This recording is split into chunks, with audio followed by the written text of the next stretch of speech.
notes. Take some solid notes on this stuff. I think you retain more when you're taking notes. I'll try not to flip too quick, and then somebody goes, wait. Here's what I want you to do: is you're taking notes. Get the flavor of the objection. Not necessarily every single word, but get the flavor of it. Right? My dad was a mathematician. When I was growing up, I was horrible at math. I was much better at ceramics. and playing guitar, right? That was much better at that. My dad was a guitar guy. He inherited none of those brain cells. But he always used to say about math, when it comes to math, don't memorize math, don't memorize numbers in math. And he goes, understand the recipe of how the numbers work. If you understand the recipe of math and problems, I forget exactly what he used to say. If you understand the recipe of how numbers work, you don't have to memorize it. You can figure things out. It's the same thing with objection handling. What's that? Formula. Like the formula. Yeah, the formula. The recipe, the formula. So don't worry about I didn't say that one little word you say, Mark. It doesn't matter. Understand the psychology of the script. Understand the basis of what you're trying to get people to stop and think about. And in objection handling, that's the deal, right? It's about getting people to stop and think. And the best way to do it is with questions. The best way to do it is questions. I was talking to Kim the other day, I was talking to Tony the other day about this as well. Get in the habit of asking questions. And the way that you get better at this, because it's a habit. It's a habit of answering questions with questions. Very rarely will I make statements when somebody asks me a question. Unless it's like, hey, what time do you want me there? What time do you want to be there? I could do that. I'm just going to give them a time. But when it comes to objections or questions that get in the field or recruiting objections, people on the phone, these obviously are related to insurance because of the month we're in, right? What is the month of September? It's what? Life Insurance Awareness Month, right? So we said we're going to put together a training of answering some of the biggest objections that you get in the field when it comes to insurance. I think you're getting a lot of value out of it. Spend like half the day to put this stuff together. So understand the recipe, but the main part of objection handling is asking questions. That's the biggest thing, asking questions and getting people to stop and think. When you ask a question, you're in control of the conversation. If they're asking you questions, they're in control of the conversation. And if you answer questions with statements, you give them the right to ask the other question. Mark is the answering questions guy. So, I ask a question, here's the answer. I'll ask another one, here's the answer. And I'm not saying some of that is sometimes it's okay to answer a question with a statement, but always follow up with another question, okay? So get in the habit of that. So have your phone recruiting this. If you like to do that, get in the habit and do this with your spouse, do this with your kids. It's really cool when you're cognizant of it and other people are not. Okay?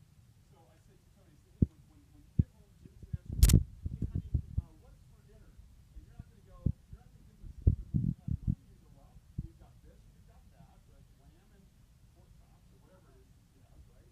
Hamburger, buffalo, right? Which would you like?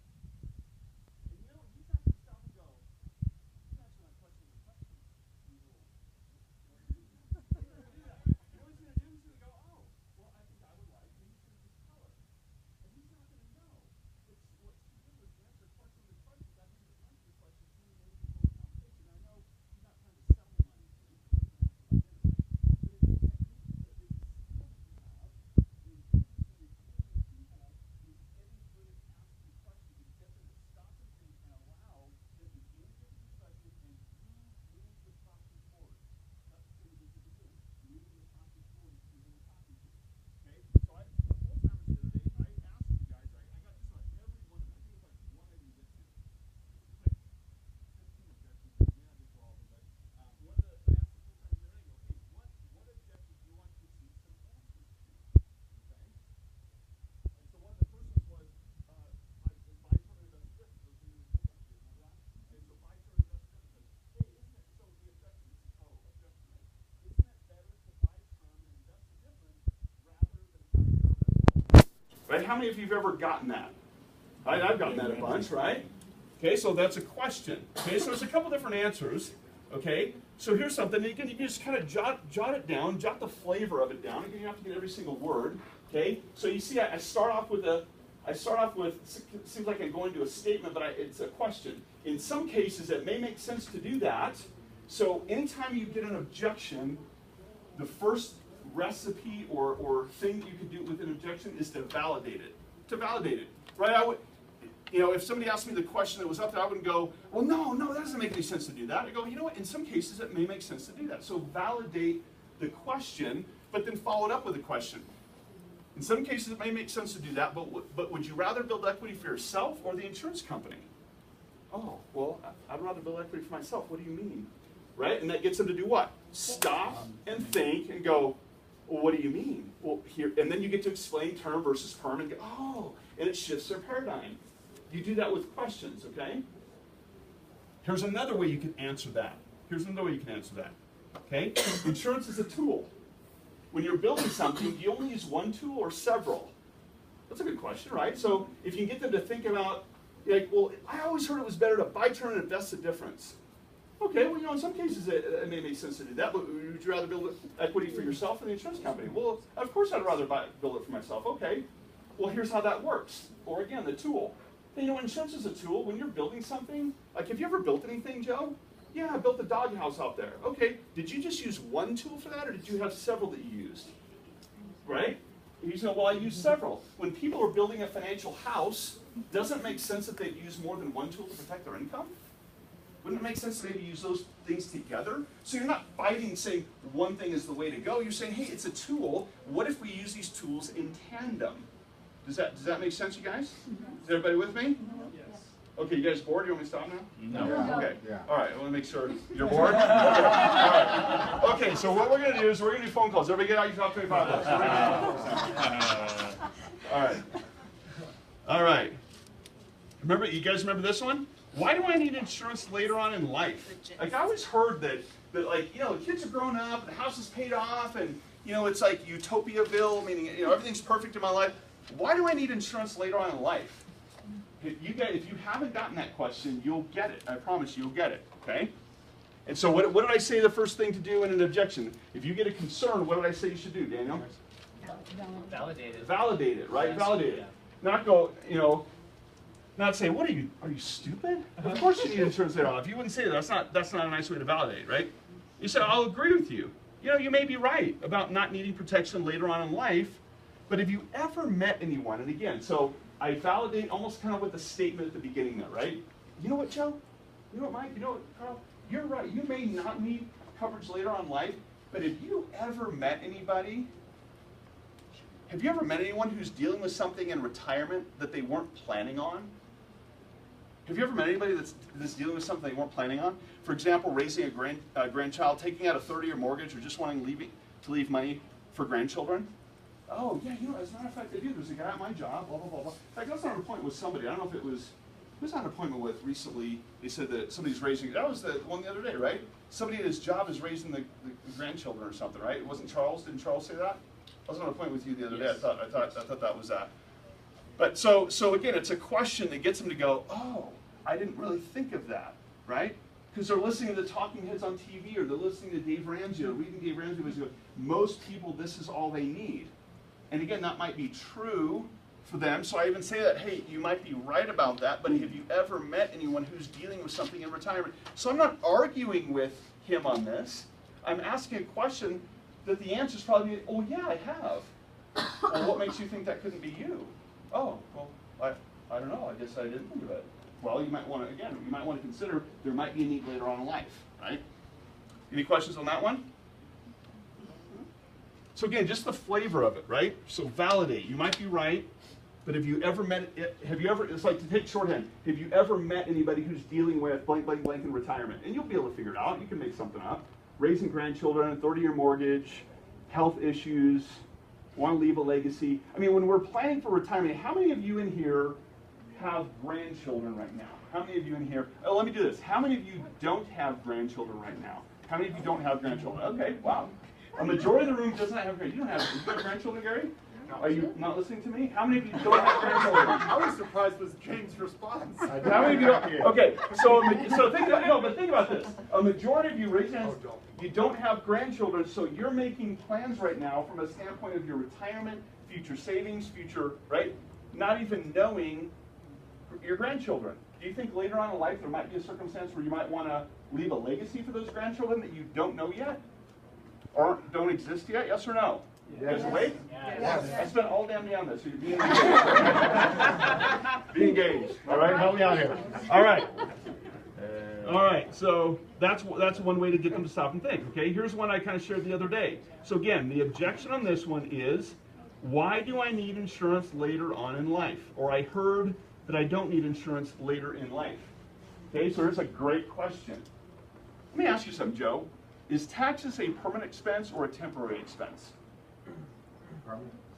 What are you say? Yeah, it's permanent. Okay, it's a permanent expense.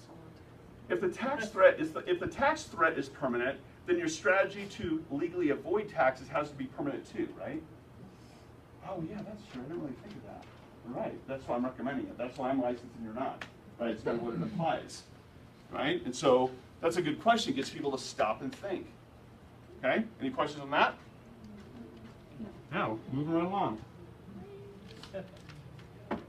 Okay. This is my favorite one. I've never heard of IUL. Right? You guys ever got this one? You guys heard of the full-timers? This is all the stuff from the full-time meeting. Yeah. You guys want these questions answered, right? Yes? Yes. Okay. So I've never heard of IUL before. Okay. Well, Joe, would you consider yourself a seasoned investor or like a super high net worth investor or individual? Like, would you consider yourself that? Well, no. Mark, you just did my analysis. You know that I'm not. Right? Okay. Well, most strategies like this are reserved for these types of investors, and everyone else gets a 401k and a savings account. So does it make sense? So does that make a little more sense maybe why you're not as familiar with it? Right? Does that make sense? I mean, that's probably why you're not familiar with it, right? Because you said like, you're not a super high net worth guy. You're not a seasoned investor. Most strategies like this are reserved. You know, a great question I didn't put it in. You could ask. Do you think somebody who lives in the Broadmoor might be familiar with IUL? Yeah, because they've got people like they don't qualify for any of the other stuff that the other people qualify for, like Roth IRAs and all that, because they're too high net worth. They've heard of this. So everyone else gets a 401k and a savings account. So that's why maybe you're not familiar with it. Okay. There's one answer to that. Here's the second one. I like this one. Actually, the third one I'm going to show you is my favorite, but this is a pretty good one. All right. Gosh, you know, Mark, I'm really having a hard time getting my head wrapped around this IUL thing because I've never heard of it. So, you know what, Joe, I appreciate that, and I understand. I know things that you've never heard of, you're not as familiar with. But do you think there are things about your occupation that I would be unfamiliar with? Like, you're a nurse, right? Do you think there's things about your job that I'd be unfamiliar with? Well, yeah, probably. Well, give me an example. Like, give me an example of something, right? And then they give me an example. I go, you know what, you're right. I've never heard that procedure before. I have no idea what you're talking about. Does me being unfamiliar with that make it any less viable or reduce its value to your job? I mean, does it make it not viable or not valuable because I'm not familiar with it? No. There are a lot of things we are unfamiliar with that can be of great value in our lives, right? So it kind of takes away the idea that just somehow because they're not familiar with it, it reduces its value. Do you guys understand the psychology behind that? Objection? I know you're trying to like get down every word, but just get the flavor of it, right? The flavor of it would be, hey, are there things in your job or are there things that you're familiar with that you think I'm not familiar with? Well, probably. Like what? Well, you know, I like to fly model airplanes, or I like to do this, or I like to do that. Yeah, I play guitar. Have you ever heard of a slash chord before? Do you know what that is? Right? No, I have no idea what you're talking about. Right. So does that mean that because you've never heard of it, it doesn't exist, or it's not valuable, or it's not a good thing, or? Well, no. Okay, same thing here. It kind of washes away this whole idea that I've never heard of it before. Now, do you find that you get these questions during like an ASAP appointment, or is it just in a general conversation? Usually recommend, because you get to the point of recommending something. Okay. On an ASAP, you're keeping it so conceptual. On an ASAP, you're not even getting into the details of IUL or anything like that, right? So does that make sense, guys? As far as one, here's my favorite one. Here's my favorite objection. Well, before our meeting, I'd never heard of you either. So what does that have to do with anything? There's my favorite one. But don't use that one. Don't use that one. I just wanted to say that one. I always kind of use that one, kind of having fun with it when people go, I've never heard of Transamerica. Oh, well, I've never heard of you either. So, and does that make you Like, what does that have to do with anything? So what, right? It's fun, but don't really use that one. No. I thought I'd just throw that one in. What I want. You know, it's gonna be good. What? Somebody's gonna use that. You'll end up using it somehow. You know, here's the cool thing about ones like this. I literally have used it for, not seriously, almost tongue-in-cheek. If you can get people to laugh and joke and kind of joke around on an appointment, man, it lightens things up. That's probably your most powerful. No, most powerful tool is asking questions. Second most powerful tool is laughter. I'm not kidding you. It's laughter. When you can laugh together with people, kind of joke around, and they see you're not taking yourself overly serious. You're serious about helping them, but you're not like overly serious about whatever. That will help you. So anyway, have fun with that one. Okay, it sounds too good to be true. You guys remember getting this one in the full-timers meeting, right? Oh, it sounds too good to be true. Now here's the thing about this one. This is a very elusive objection because what sounds too good to be true? I mean, there's some moving parts to the IUL, right? We're talking about IUL mainly here in this, in this objection handling. So you got to find out what they're talking about, because you're talking about insurance, you're talking about floors and caps, you're talking about tax-free income, you're talking about guarantees. There's a lot of things here. So if you get it sounds too good to be true, the first question you have to ask before you do anything is, well, what part of this account sounds too good to be true? I'm not following. Like, what sounds too good to be true? Well, and they tell you what it is. What if you jump to a conclusion? Somebody goes, well, it sounds too good to be true. Well, no, the floors and caps are there. Like, don't you believe it? Look, here it is right here. Can't you see? Like, that was your response to it. They're like, well, that's not what I was talking about. I was talking about this other thing over here. Oh, okay, let me remove my foot from my mouth, right? Yeah. So you have to stop and go, oh, what are they talking about? So just ask the question. That's the power of questions. People, I told this somebody, probably to Kim the other day, if you just ask questions, people will tell you how to sell them whatever, or help them with something, right? Selling equals helping here, right? So if you ask good questions, people will tell you how to sell them on your idea, whether it's coming to the overview, coming to the meeting, joining your team, being a client, whatever the case is. Well, what part of this count sounds too good to be true? And then you get the answer. Let's say, here's the first response. Let's say they go, I don't understand how you can have market returns and have guarantees. That just sounds too good to be true. Okay, so I get that answer after I ask them what sounds too good to be true. Well, remember, because they're guaranteeing the downside of the market, they're limiting your growth to 15%. So if the market is 20, you won't get that because of the cap. That's part of the way that they're profitable. Now, I know that's not a question, it's more of a statement, but I first asked the question to find out what about it is too good to be true, so I can, like, oh, okay, oh, that's right, so they're limiting my growth. Okay, got it, there's the catch, right? They're able to offer the guarantee. So if it's the guarantee floor is too good to be true, well, no, but here's why, because they're limiting your growth. Remember, if the market does 20, you're going to get 15. Oh, okay. You guys understand that? Yes. Okay. Okay. Now let's say the response is, well, I don't understand. It just sounds too good to be true.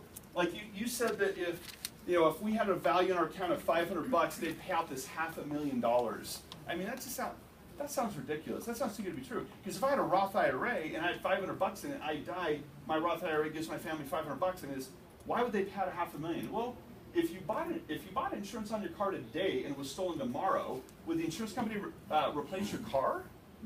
Well, yeah. Okay, is that too good to be true? Oh, no. That's how insurance works, right? Yeah. Oh, okay. Right? So it's through questions. Okay? Is there any questions on that one? All right. Okay, here's one that you requested. Okay?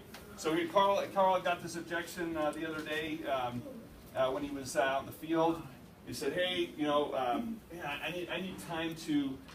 I'd really love to do this plan, but I can't really do it because I just need time to redirect the funds from my 401k before I start saving the IUL. Or I need to start. I know you recommended like reducing my cable bill, and it takes them a little while to go through the rigmarole of reducing my cable, so I have the money. So I just need time to redirect it before I can start saving." That's an objection, right? So again, here's one of the questions you could ask. How much time do you think you need to do that? And for most things, come on, I mean, 2 to 3 weeks, even if it's 4 weeks, right? Most people go, 2 to 3 weeks. yeah, by the time I get to human resources and a couple pay cycles go by and then they finally make the adjustment in my 401k, it'll be 2 to 3 weeks. Perfect, perfect. The underwriting time on your account will take 2 to 3 months to complete, and during this time, nothing is drafted, which gives you the time to take care of that. All we need is a check or draft of the initial investment amount. So let's get that going. All we need is that $200 to get it open. You've got 3 months to make the adjustments on your account. No problem. Right? And you're what? You're more certain about this than they are about the objection of, well, I need some time to move that money around. Most people have a couple $100 that they could write a check for to get it open. Does that make sense? And what's the reason? Like, some of you might be saying, going, yeah, but why not just give them the 2 to 3 weeks to open their account? I mean, or to do the thing that they need to do. I mean, why try to get it right there? What's the answer? They changed their mind. Okay, they change their mind? Well, because if they give you that first payment and they go through underwriting and they get approved, if something were to happen in that time, their family's taken care of. That's right. Amen, sister. That's it right there. That's it. It's you're covered. They're covered, right? That's the urgency, is that they're covered. If we go, let them go 2 to 3 weeks, like, how many times does 2 to 3 weeks mean, oh, well, that person's, something happened in their life where they're uninsurable, or there was an accident, they're no longer here, and we were Mickey Mousing around waiting for them to make the adjustments through human resources, and we didn't get them, what? Covered, right? So that's the urgency, and why, this is not about just getting you paid, get points on the board. It's about protecting the family. That's why you have to be urgent about it, okay? So do you guys understand that one? So how much time? So again, it's a question. Well, yeah, we need to really redirect, take some time, redirect. It's going to take me, how much time do you think that'll take? Man, at least 2 to 3 weeks. Perfect. Oh, right. Their objection is like, you're like, oh, that's perfect, right? The underwriting time in your account will take 2 to 3 months to complete, and during this time, nothing is drafted, just that initial amount. So let's just get the initial amount from you. All we need is a couple $100, and then you've got like 3 months to work your way through human resources to get the adjustment made. Okay? You guys understand that? Yep. The psychology there? All right. Here's another one to that same thing. Oops. Okay, so here's another idea. Okay, so and you know this because you did their F&A. So if this is true, it's true. If it's not true, then it's not true to them. But most people, again, have some sort of a minimal savings account. Well, to get the protection that you need now, why don't we take the initial $200 from your savings account, and by the time they're done with underwriting, the adjustment to your 401k will be done. Okay, so again, you don't let this objection of like, oh, I got to make these adjustments go. Oh. Yeah, they might change their mind. Something might happen, right? Take the $200 from their savings account. Why would you do that? That's their emergency fund. Well, let's see. Okay. So they got $1,000 in their emergency fund. Okay, I'll use a scenario where they got $10,000 of protection through their job. Right, their job gives them a $10,000 death benefit. Right, and they're making, their income is $40,000 a year. They're a single mom raising 3 kids. On this deal, this is a really standard situation, right? So I'm going to take $200 out of her. Okay, so I'm going to leave her with $800 to make sure that she's got $250,000 over here. That's a pretty good trade if something were to happen to her. Does that make sense? Yes. Oh yeah, if you're going, hey, you could pawn something to come up with that. You're in the wrong market. Probably, right? So, but if they got $200, then this gets them off the stick to go, oh, okay. So all I need is just that initial, and then you'll give me 2 to 3 months to make the adjustment. Yeah. Does that help, Carl? Absolutely. Okay. All right. I need to think about it. Yes. I just want to think about it. No problem. Again, there's the validation, right? No problem. Validate first, right? What aspects of the account do you have questions on? Because if somebody needs to think about it, if they didn't have questions, do you think they would need to think about it? Yes or no? No. If they didn't have any questions on it, they go, yeah, let's do it. If they had no questions. But if they go, I just need to think about it. So they have questions. Okay, this is like pure Tom Hopkins right here, right? No problem. What aspects of the account do you have questions on? And by the way, you roll right into the first one. You roll right into the first one. Is it the financial strength of the company? I mean, you're familiar with Pacific Life, right? You see the whale out of the water. I mean, is it the financial strength of the company that you have a question on? Is it the death benefit protection amount maybe that you're concerned about? No. I see where you got that. Is it the way that the caps and the floors work? Is there still a little bit of fogginess about the caps and the floors and the way those? Well, no, I get that. Is it the way? Is it the provisions that give you early access to your money? Do you not understand the withdrawal and the loan provision? Is that it? Well, no, that was pretty. Is it your concern about your monthly investment amount? Yeah, I know we committed to like 500. That may be a little heavy right now, right? If you can boil down to by asking a bunch of questions, most of the time the reason I do this one last, a lot of times it's that last one. It's a concern about, oh, I got to write a check for $200 right now, or every month, or whatever it is, or maybe my commitment of $500 a month was a little bit too heavy. But you're asking them these questions, trying to do what Tom Hopkins calls is process of elimination. Eliminate all the ones you know that probably aren't there. But by asking, here's the deal, by asking questions, what does it do with the appointment? Because most people go, it's like you walk into the store and somebody goes, hey, sir, can I help you? No, I'm just looking. And usually the sales guy goes, okay. It's a way to kind of give just a brush off. No, I'm just looking. It's the same thing if I want to think about it. Yeah, I just want to think about it. Oh, okay. All right, well, here's my card. Think about it, and I'll call you, or call me when you're ready. It's kind of a brush off. I don't mean in a negative way necessarily, but it's a way for them to kind of go, put on the brakes a little bit. So if you can keep them talking, if you can keep them engaged and talking through questions, then it allows you to keep the conversation moving so you can do what? Get to the real objection. Because all this other is like peeling back an onion. Oh, that's not really the real objection. That's not really the real objection. That's not really it. Is it me? Did I do something? Is it me? Is it my breath? Is it me? Is there something wrong with me? No, Mark, you're great. Okay. Is it the financial strength of the company? Are you familiar with the company, right? Is it the death benefit protection? However many you want to ask, right? And you get down to, normally it's the investment amount. Is it the amount maybe that you started with? Yeah, I'm a little bit stressed out. Our car needed this or that this last week, and I didn't know that was going to come up, and so I'm a little stressed with money. Okay, so if we could take your investment amount from 150 to 200, I'm sorry, 200 to 150, would that be a little bit more palatable at this point? That would be really helpful. Okay, great. So if we could start with 150, then you understand the benefits of the plan? Oh yeah, absolutely. Good. Why don't we get it going for 150? Oh, okay. Right, but I want to think about it. Right, puts on the brakes. Keeping them engaged with questions allows you to find out what the problem is. Does that make sense? Okay, so here's a comment that I made here, though. And this is, I firmly believe this, and 9 times out of 10, those of you who've been in the field with me, this is kind of how I operate as it relates to this. I want to think about it. Sometimes your client has a bad past experience, and they made a promise to themselves that they would never do anything until they sleep on it, right? Have you guys ever known people like that yourself sometimes, right? You go, I promised myself I'd never do anything, until I have a chance to sleep on it. Or, the last time somebody came over to the house, we ended up buying this $3,000 vacuum cleaner, and man, I kicked myself. I promised I'd never do anything until, right? And you know what? I respect that. I'm going to go, what's wrong with you? I'm not the Kirby guy. Like, what's wrong with you? I don't usually, so here's my comment on that. Don't argue with this one too much, or you'll be in the same category as the last guy is now. Meaning what? The pressuring, pushy sales guy. Right? That's the category you'll be in. So my belief is if the client is willing to schedule a next time to meet, I usually back off the questions and I just come back. You'll get huge points in their mind because this will communicate to them what? That you're not just trying to make a sale. Right?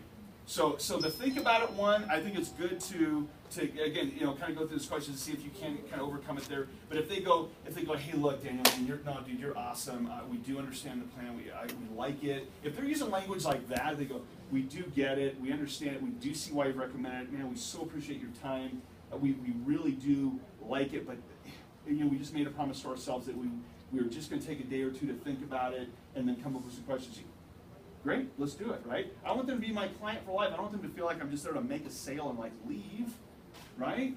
So I'm willing to come back in that case. But if it's I want to think about it, they're really not committed to anything, then I'll start doing more of those questions. Okay? You guys understand that? Any questions on that? You sure? Okay. All right. So I'm going to talk to my relative or friend about this. You got that? With who?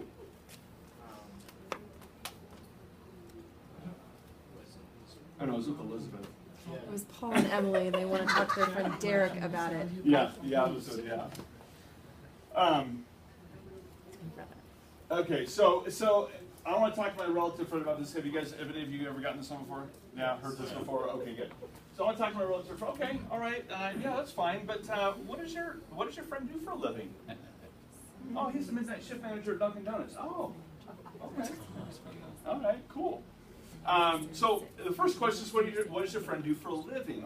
Now, what if the friend goes, or the person says, oh, well, he's in the investment advice business just like you? Then what would my question be? Why isn't he helping Yeah. you? What? How long have you known him? Your whole life? Why hasn't he helped you? Like, really? You don't know anything about it? Like, why hasn't he helped you? That'd be a great question, a line of question to go in that direction. But this is not that. This is if, like, it's just not in the industry. So, what does your friend do for a living? Oh, he works at Kohl's as a manager. Okay, great. That's awesome. Are they state licensed by any chance, like I am, in order to be able to help people with this strategy? I mean, do they hold any sort of state or federal licensing like we do? Or, well, no. You know, although it's sometimes okay to get feedback from people that we know, I think it's better to take advice from someone who's licensed and trained to give it. Wouldn't you agree? I mean, is that a fair question? Right? If your doctor's gonna, like say, hey, you need your kidney taken out, or you need dialysis, so I go, I'm gonna talk to my buddy's a Kohl's manager. I think I'm gonna go run it by him real quick. That wouldn't make sense. That didn't work. That would make sense, right? So why not ask them? Now some of these you can say them nicely. I know you can be snarky with them too. Don't be snarky with them, but just ask questions like, hey, what does he do for a living, or what does he do? What's his background? Like, oh, he's this or he's that. I go, man, that's great, and certainly it's good to get feedback. But I've been in the industry 17 years. You can say I've been in the industry. If you're not been in the industry 17 years, don't say that. You say, look, I've been in the industry. I'm state license, or I'm state and federally licensed. Wouldn't you agree that it's maybe better to get specific advice from people who are licensed and trained to give it? I mean, that's why they've trained us, and that's why I have my licensing, right? And again, it just gets them to stop and think, like, yeah, that's true, There's many different ways you can answer questions. These are just some ideas that will help you overcome those. Here's another one that, again, you know where I'm going with this one, because we kind of asked this question on the data question, right? So second answer, hey, remember when I was collecting your data a few days ago? Do you remember that? Like, we were at your house, remember a few days ago we were collecting your data? I had asked if there was anyone who helped you make decisions with your money, and you said it was just you and your spouse. Did that change since the last time we met? Did that change, or? Well, whatever. Again, it just shakes things up a little bit. It's like gives them, here's, and sometimes the truth comes out. Like, I wanted to, whatever their concern is, right? I just feel good about talking to so and so about it. I know I didn't say it, but it just keeps a conversation going. Questions keep conversations going. The part that gets hard in a sale environment is when you come to a screeching halt. And it's like you backed your car into an alley, and there's walls on both sides of you, and there's like a wall in front of you, and you got no way to like do a 3-point turn to get out of it. Like, oh crap, I'm stuck. Like, where do I go?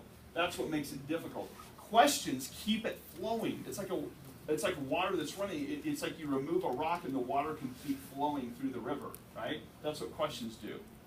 So even if you don't get anywhere with this, like just, okay, you know what? I know the last time we met, I asked you if there's anybody else that helped you make decisions. You said it was you and your wife. I mean, did that change since last time we met?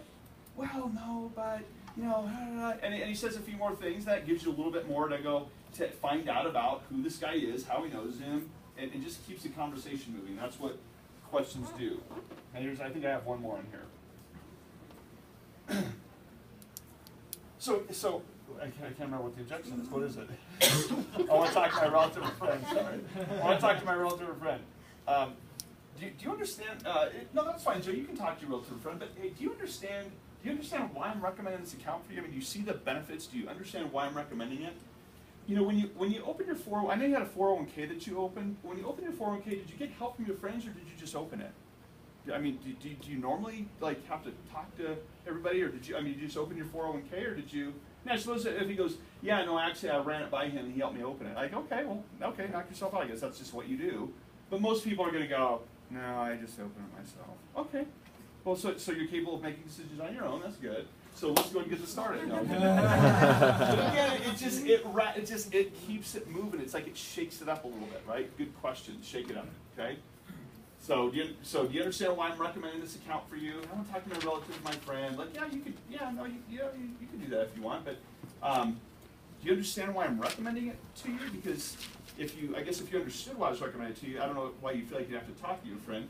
But when you opened your 401k, did that guy help you with it, or did you just open it? Yeah, no, I opened it. Okay, well, I mean, if you fully understand the benefits of what I've recommended, because you just said you did, right? That's why I asked that question, right? Then, like, why wouldn't we get it started today? Yeah.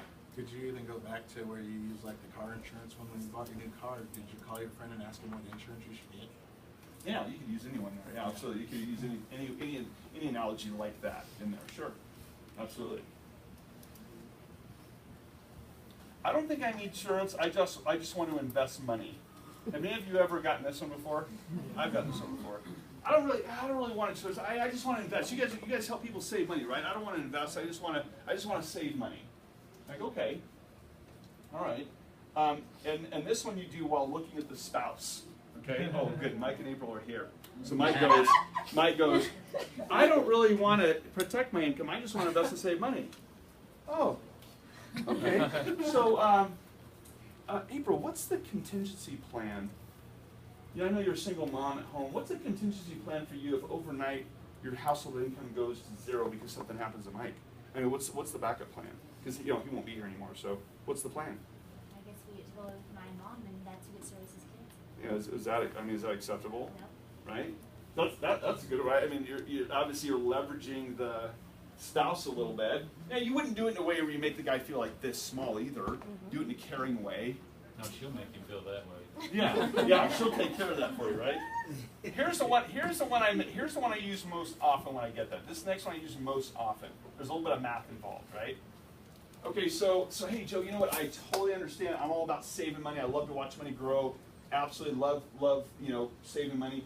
You said that you make $75,000 a year. Let me look at your plan. Oh, that's right. Yeah, you make $75,000 a year.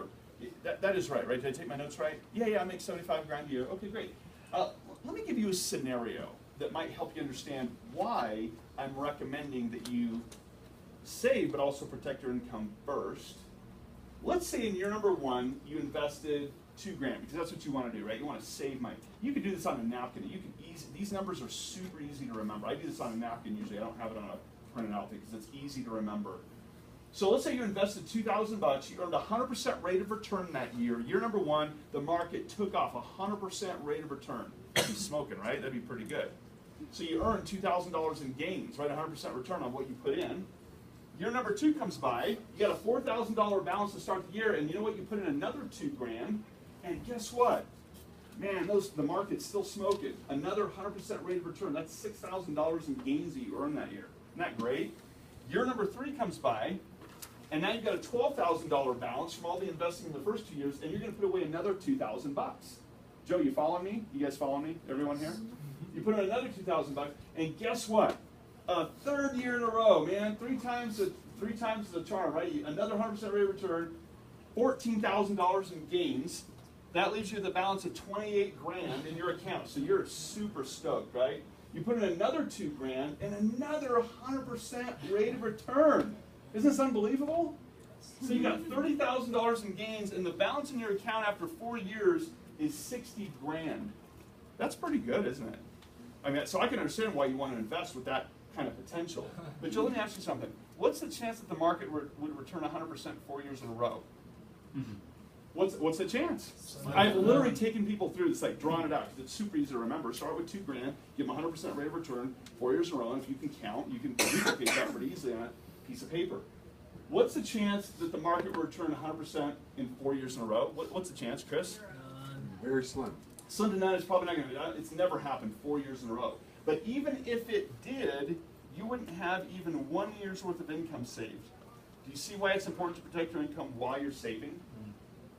Right? $60,000. The guy makes $75,000. He's got $60,000 in his savings account. But that's only if the market returned 4 years in a row. More than likely, his $8,000 investment over 4 years is more like $12,000 or something, right? If he's lucky, $15,000 maybe, right? You guys follow where I went with that? Mm-hmm. Is that a way to overcome the, hey, I just want to invest or save money, I don't want to really protect my income? Yeah? Yeah? Mm-hmm. All right. Any questions on that? No? All right. So here's the thing I would say too. If somebody says this, that they go, I just don't care. I mean, I don't care. She can live with her mom. I'm dead. I'm dead. I don't care. Right? I mean, over 17 years, I literally have run across people that say that. And I've always said, you never have an objection. You close up your stuff. If you hear that, you close it up, because you probably don't even want this guy as a client to save money. You close up your stuff, and you go, Joe, you know what? I've been in the industry for however many years. I'm licensed. I take very seriously what I do. And the one thing I was always taught is that I never have an answer, bless you, for I don't care. I never have an answer for that. And so since I'm out of answers for you tonight, here's my card. If you start to care, give me a call. I'd love to help you. I'm out.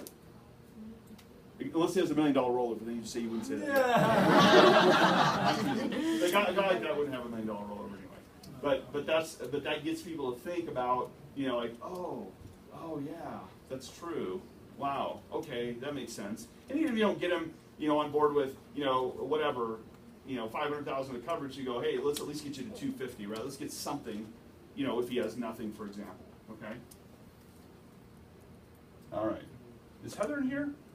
She's in orientation. She's running a class with her. Okay. She just waved at you.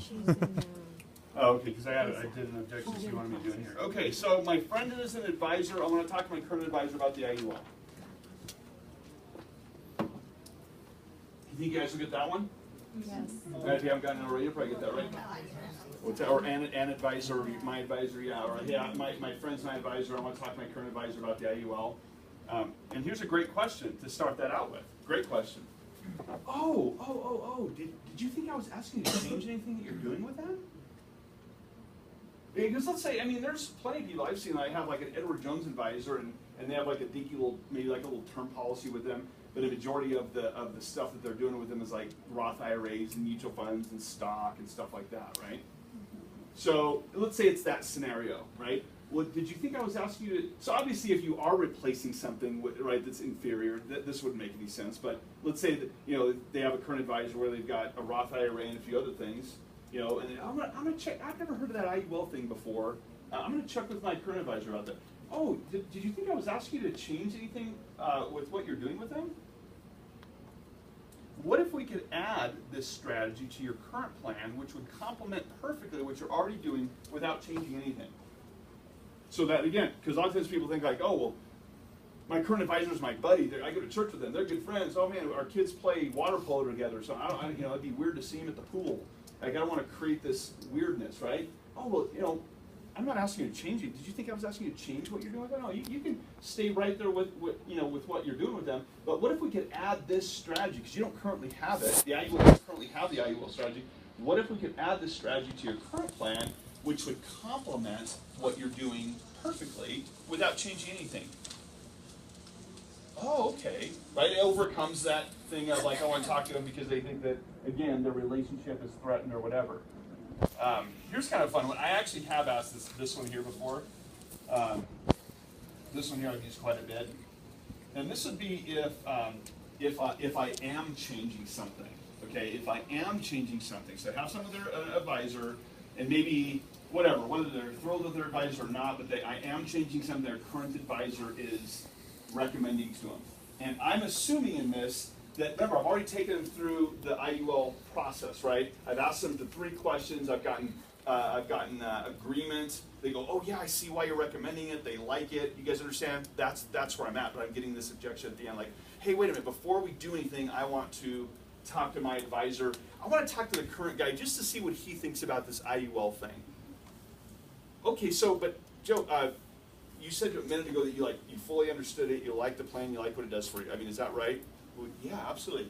If you had a doctor, like let's say you went to the doctor, like you had one doctor, family practice doctor, you've had him since you've been 5 years old, and he didn't find a terminal illness that you have. He just somehow he missed it in the exam, or he missed it, something he didn't pick up. But but another doctor did find it and gave you a proper diagnosis for that.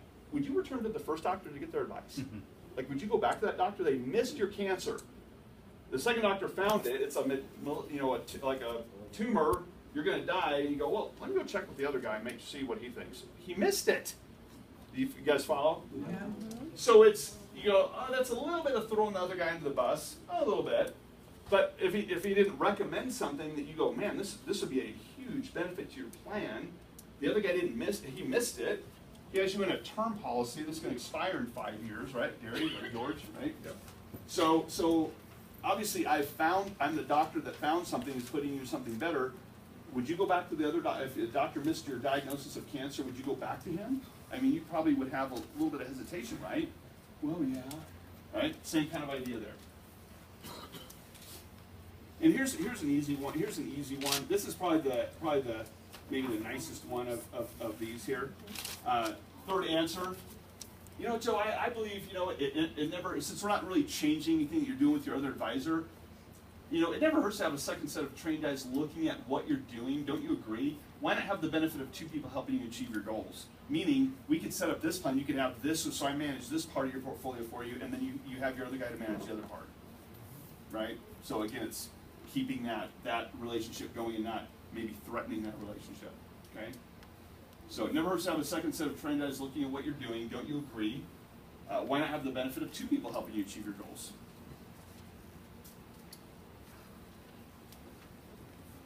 I want to look at the internet, research the IUL on the web.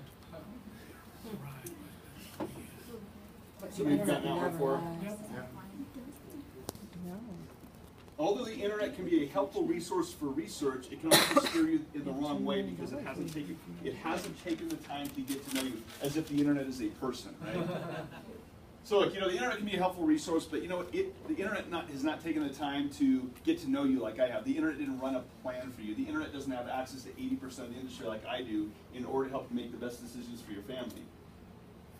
And this is really true. If you look at some of the stuff that's on the internet, did you know a lot? And so here's the question. Here's the question as the follow-up. Did you know that a lot of the unbiased opinions and info on the internet is there to direct you to a product they want you to buy?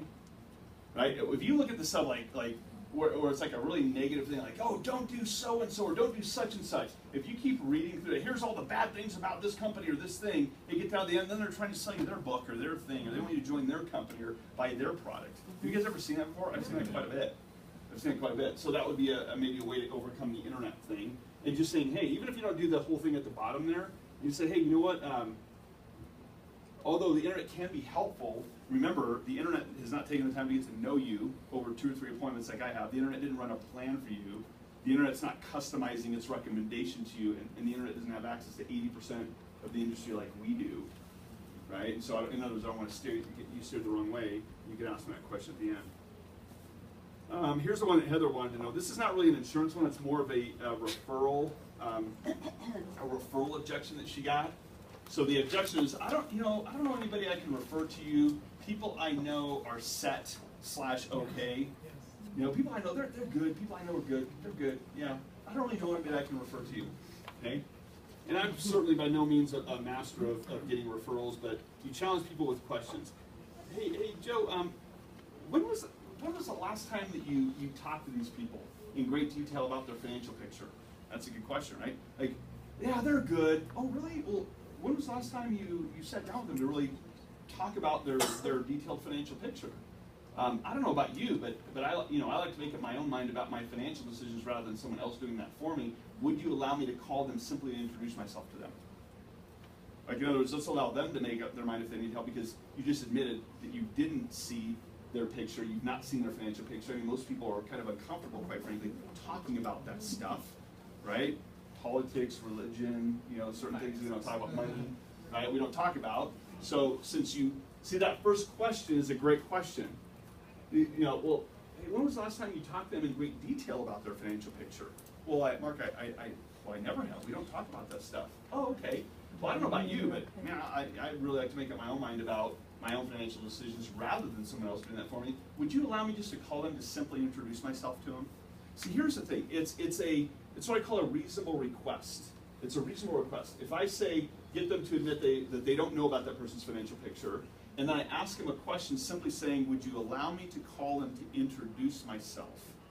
Now, it's unreasonable if I said, would you give me their name, date of birth, social security number, and like drive over to the house tonight so we can knock on their door and do a plan with them tonight? Is that reasonable?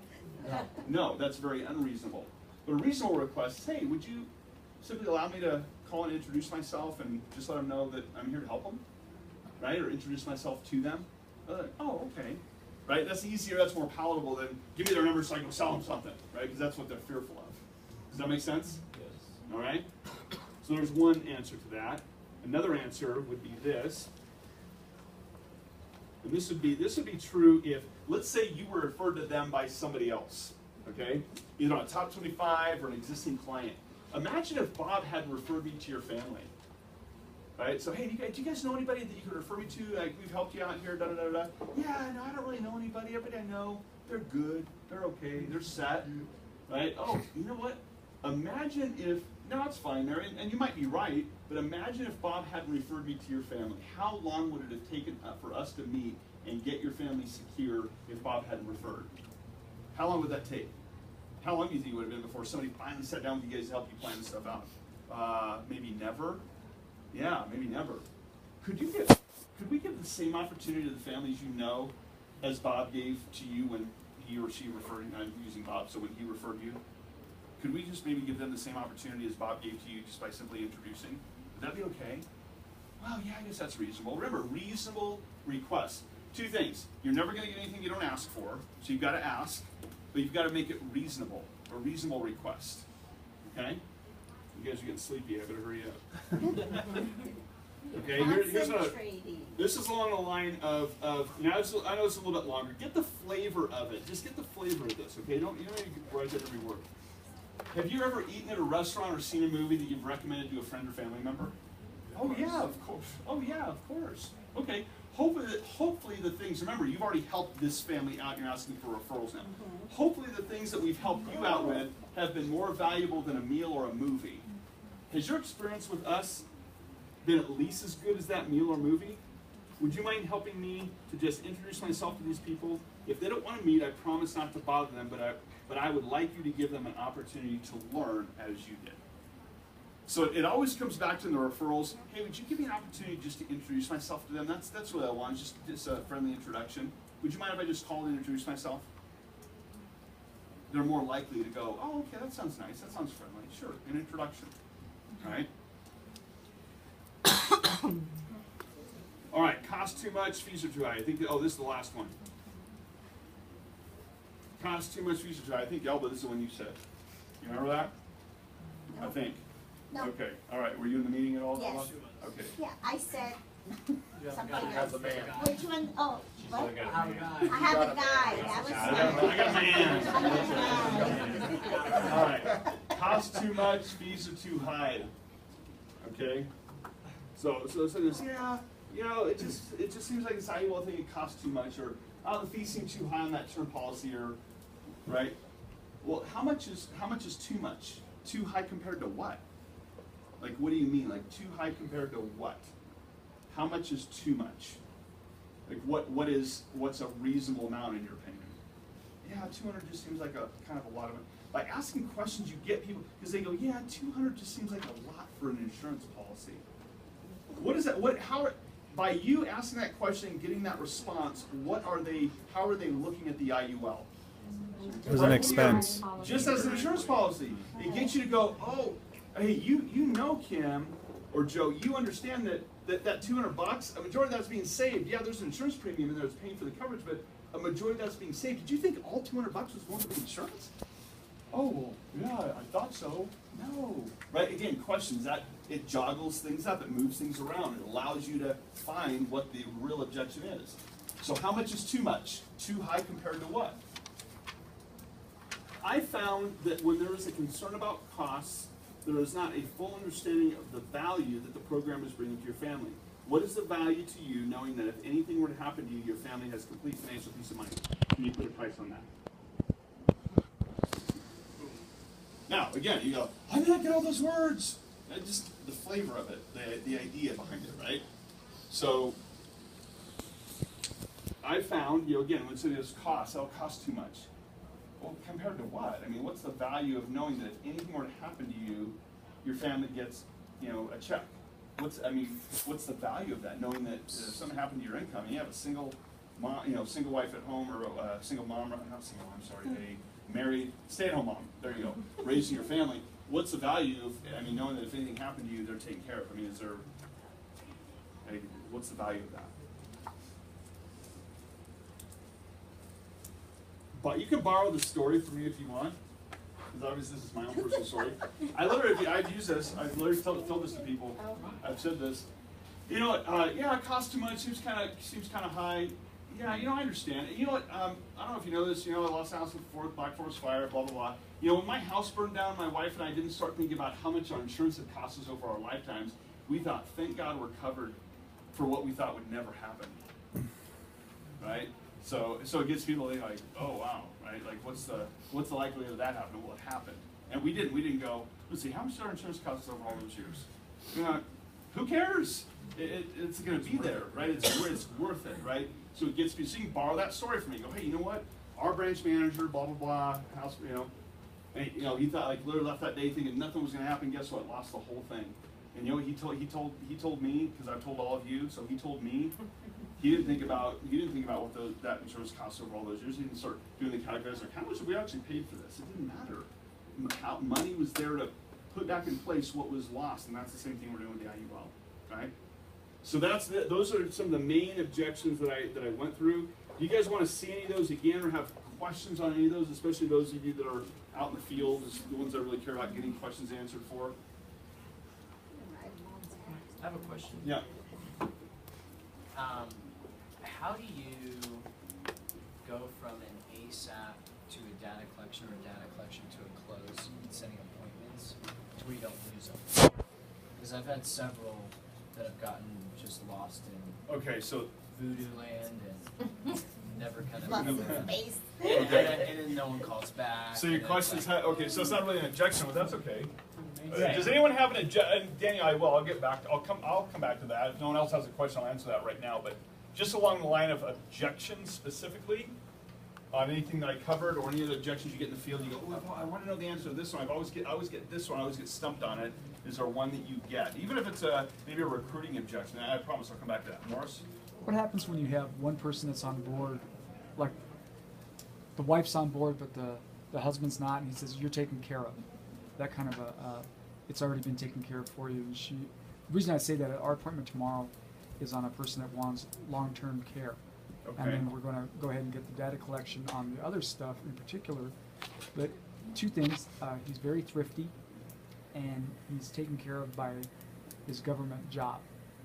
So those are the two things that she kind of put out there to us to let us know that if there was anything that would be a holdup, it would be that. So how do we? Or one's on board or one's not. I mean, I think I really think it all goes into your fact finding, understanding his benefits, understanding when they're in play, understanding when they're not in play. Because everybody goes, oh, my job, my this, a lot of benefits go away. Even the people go, oh, military has great benefits. I mean, your SGLI, which is dirt cheap while you're on board with the military, goes to VGLI when you retire, and that's as you get older, that really starts to get expensive.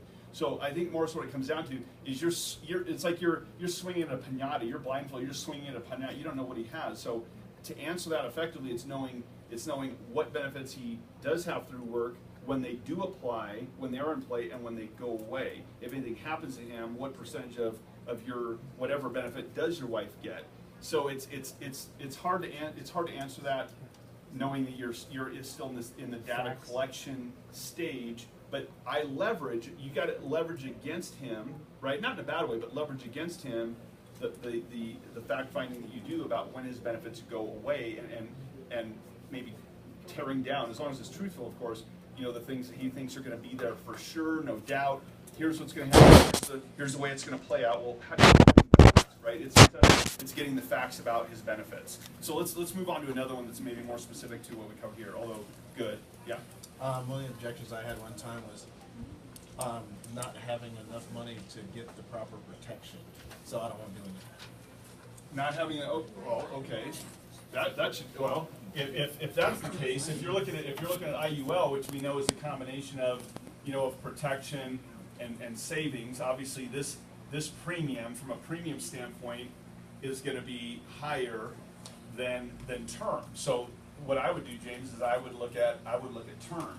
If this person was decently young and in fairly good shape, you know, I mean, you mean specifics, I suppose. If somebody's in their 20s, 30s, good height weight ratio, you can get a $500,000 term policy for $50 a month or something, right? Or, so I would go term. Yeah, the only reason it was a problem was because there was something Gary and I were talking about it one time. The guy smoked, so even term. Oh, sure. Was like out there. So he's like, well, I can't afford that. I can't do this, so didn't want to do anything. Okay, did he have a need for it? Oh yeah. Okay, so I mean, we're dealing with one of those guys right now. Go look. I mean, if you unfortunately, you've picked up a habit that the insurance companies don't really like. So you kind of gotta pay the piper, right? I mean, you gotta be willing to suck it up, because the fact that you do smoke means what, Joe? That your health is going to be compromised in the future, and that's the reason the rates are higher, because the insurance company knows unless you stop that habit, that's a foregone conclusion. You're probably going to die from it. I'd say we get it now while you're healthy, while you have 2 lungs, and while you still can breathe. Let's get it taken care of. Don't tell right? him to Not to suck it up. Yeah. But here's the other thing too. Also, another way to overcome that is say, hey, for the first couple of years, because you go, yeah, but I'm going to stop smoking, my plan. Okay, good. So let's get your butt covered now, because you got kids here now. You got people depending on you now. And if you really do what you say you're going to do, after 2 years, guess what? If you truly are smoke-free, we can reapply with your existing policy to reduce the smoker the smoker rating, get rid of that, and get you into a preferred rate. So take away that objection too. Is it a two years? After It's 2 years. I think it's most companies 2 years. But they have to have that verified by a doctor? Yeah, going back to the medical stuff. Yeah, usually I think a lot of times they'll pay for that too. Okay. Well, the doctor needs to set a starting date. Huh? Doctor says you started quitting on this They date. can pretty much tell. I think they can tell. Yeah, I'm not sure of the mechanics of it. Let's not go there, because They do that that's with stuff blood that's. draw. Yeah, they can tell. Yeah. Any other objections of people? Yeah. I was just going to say that applies also to other health issues, not just smoking. Right. That they'll reduce the rates. Yep. I've had a couple clients. Yep. They lose weight, or they get better shape, they'll reduce it. Yeah. Come back to Daniels if no one has any other objections that are getting in the field that relate to this, or if you want me to go back to one that you really were trying to copy down, you didn't get to copy down because I went too fast. I'll just put it back on that. So you wouldn't have that one.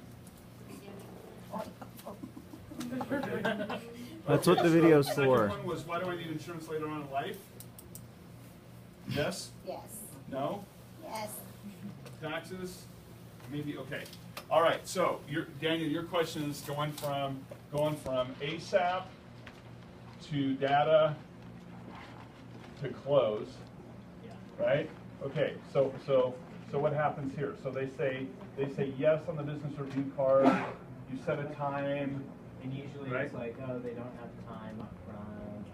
It's a week pushed out, and then you call them to verify. Oh, we're busy. Something came up. And Okay, you so never hear from them. so they say yes to the ASAP, or they say yes on the ASAP for wanting a data collection, and then it's hard to schedule it, right? Okay. Well, yeah, that's one that I really will happen. If I sense that they're like, yeah, push out, we got this, we got that, we got all this stuff. One of the things I would come back with is saying, hey, you know what? The majority of my clients, or the majority of the people I deal with that are in their 50s and 60s, they say the number one reason they didn't make it to their retirement age, the number one reason is procrastination. So let's not let that happen to you. Meaning they put it off, way too many other things that seem more important at that time, and they never end up getting it done. Let's not let that happen to you. I know you're busy, I really do. So we can put it a couple weeks out, but if we can look at a calendar, John, I'm looking at my calendar right now. Today's the 22nd. I've got some time at the end of next week. So what if we put it after the 19th of rain? October the 1st, I've got like 6 o'clock, 6:30. Would one of those times work on October the 1st? I'm gonna will it to happen. I feel like, why don't we do this? Let's put it in pencil. Let's at least get it scheduled so it's in our schedule. And if something goes wrong, Daniel, in your schedule because your schedule changes, it's fluid or whatever. If something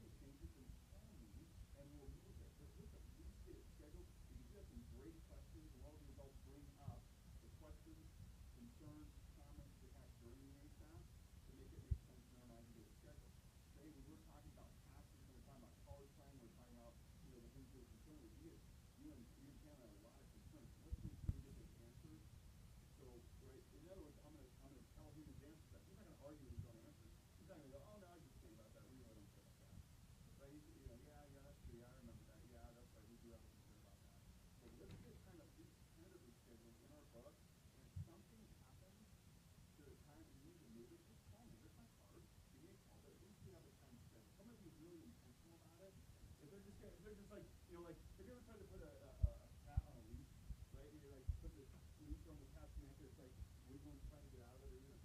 Right?